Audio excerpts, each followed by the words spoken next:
Hey, this is Troutbitten Tips. Thanks for joining me. Today, let's talk about rocks. Really, let's talk about midstream rocks and how we fish around them. So, rocks are often the primary feature that's in the river. I suppose all the way down the river, you have two banks. Those are permanent, or let's say very reliable structure. Those banks are always there. And often, of course, you have rocks up against the banks that are creating that structure over there as well, kind of holding the banks together. And those bank rocks can have similar features that we'll talk about. But what I'd like to focus on is how when you come off of the banks, really your main feature out there in the river is often these midstream rocks or these boulders. You can also have tree parts and of course gravel bars and things like that.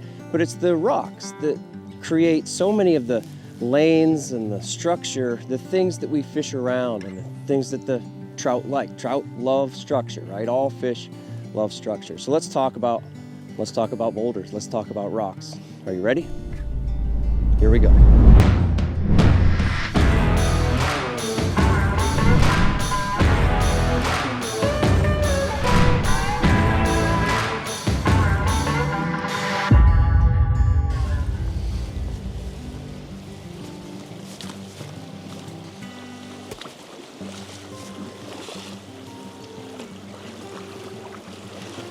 Hey, so every rock really kind of creates the same situation or very similar situations.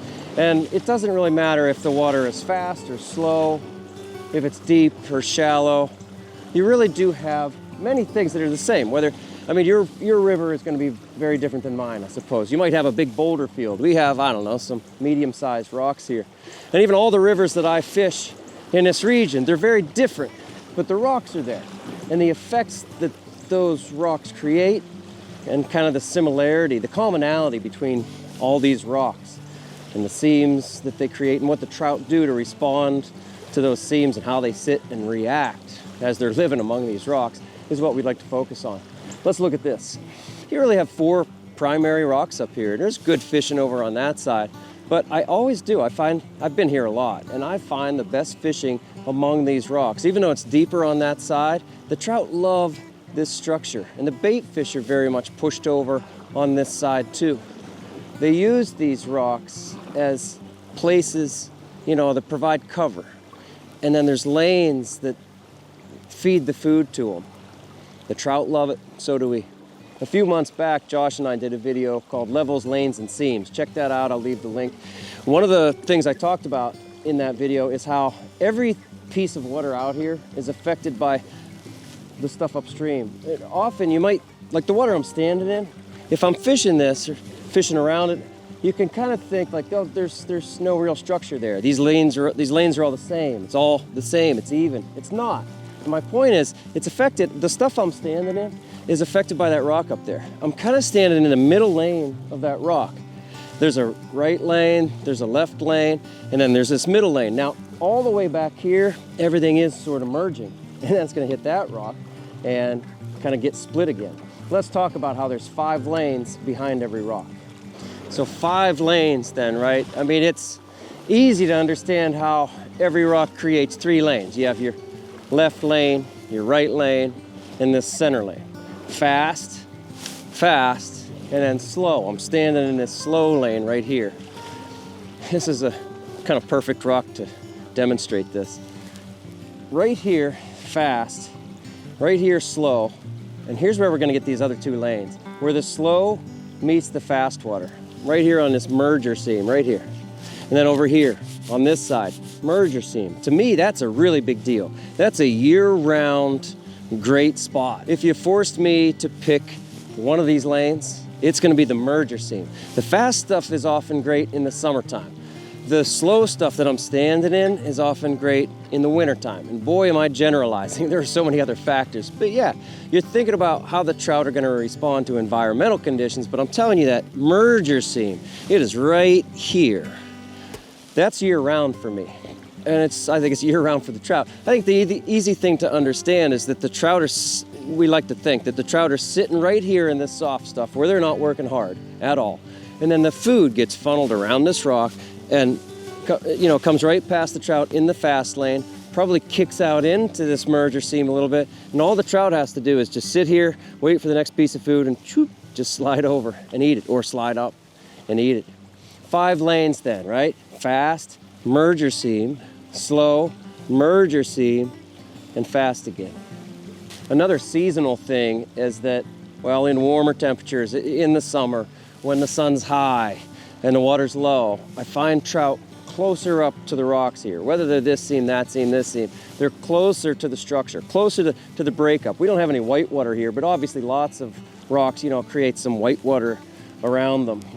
But when the water's colder, and I suppose the sun isn't as high and things like that, the trout will be further down here in these lanes. Again, the lanes continue. I'm still able to see very distinctly right lane, or to you, left lane, middle lane, right lane. My merger seams are kind of coming together. But my point is that in the wintertime and colder weather, whatever, I find more trout sitting back here than I do up there. Hey, this video is sponsored by our good friends over at Trout Routes. Trout Routes is mapping software for anglers. That's how I think about it. It's not a social media app. It's not for sharing your best spots with friends or anything. But Trout Routes does a really great job of bringing together the data that's out there from the state fish commissions, from fly shops, from USGS gauges, the water level. All that stuff is there for you to find public access, I don't know, to the next river that you want to fish, or one of your favorite rivers, and you go, oh, that's a great spot down there too. So you can use the code Troutbitten for 20% off your membership, your pro membership, at maps.troutroutes.com. Thanks to Trout Routes for sponsoring this video, and thanks to you out there for supporting the Troutbitten project. All right, here we go then. Josh and I were just talking about how I say there's a front door of every rock. And so we know there's a cushion of water, right there that kind of swirls around. But here's the thing. I said I'm not very good at fishing those. I said I don't catch a whole lot of fish in front of these rocks. And Josh was bragging about how he said, I know how to catch them. And he said he'd show me how to catch them. So I said, all right, give me the camera. Let's go. Come on, Josh. Tell everybody, you're the expert. Give them the advice. Let's go. Don't screw this up. I think most nervous you're gonna drop my camera. Hey, I could do the Dom thing. So as Dom said, there's a cushion in front of the rock. We obviously know what's happening behind the rock, but there's a cushion in front of the rock as well.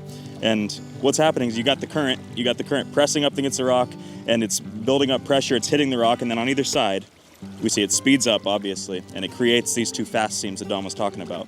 But in the center, it's hitting the rock, and essentially it's just swirling. It's swirling up, it's swirling down. You see if it's a big enough rock, you'll even see like a divot where the sand and the rocks get pressed up around it, and it kind of creates just a pocket, a bubble, a cushion, what we're calling it.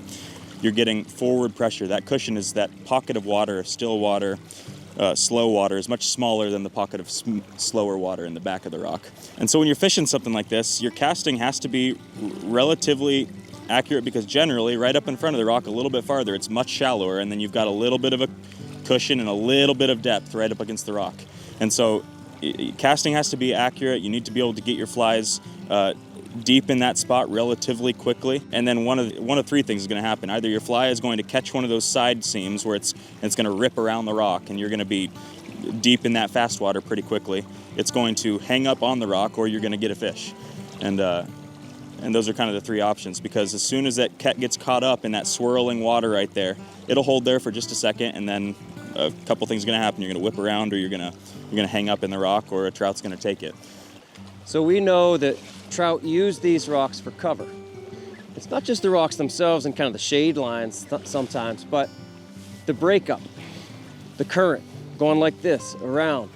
And not only are the trout using that rock for cover, like when I'm fishing, I use these rocks for cover. I'm coming in behind here, and if I want to fish up there, those fish have no idea that I'm here because of that rock. I can get very close to fish. I mean, I'm not gonna push any waves. They're not gonna hear me.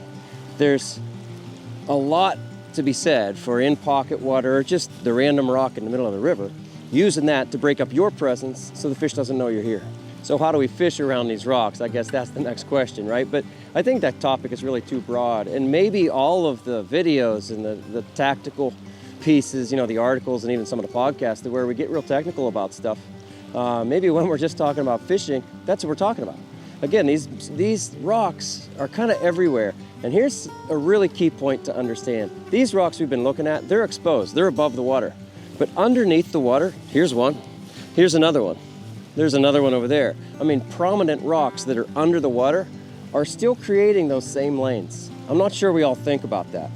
Those same lanes that, fast, slow, and the merger seam here, merger seam there, and then fast lane over there, those are there at that rock. They're at that rock. Now, when it goes over the rock underneath, I think things kind of mesh together a lot more underneath the water. When I'm fishing, I'm underneath with nymphs or streamers. I am using that knowledge. I'm seeing the rocks under there, and I'm treating it just like I do these dry rocks. Those lanes, those seams are always there. And so when I'm fishing, I'm thinking about, am I trying to stay in one lane with a dead drift, with a dry fly, with a nymph? I'm trying to usually stay in one lane to get a dead drift. Or am I trying to cross lanes? Yesterday we were fishing streamers and it was coming across, coming across, coming across. That's what was getting the hits. If I kind of stayed in one lane with the streamer, wasn't working that well. So that's a couple points about fishing through these lanes and around these rocks. Here comes the sun. I think if you just look at the lanes up and down this river, you're gonna find that so often they're created by the midstream rocks. Think about it, give it a shot, and go fish hard, friends. Have fun up there.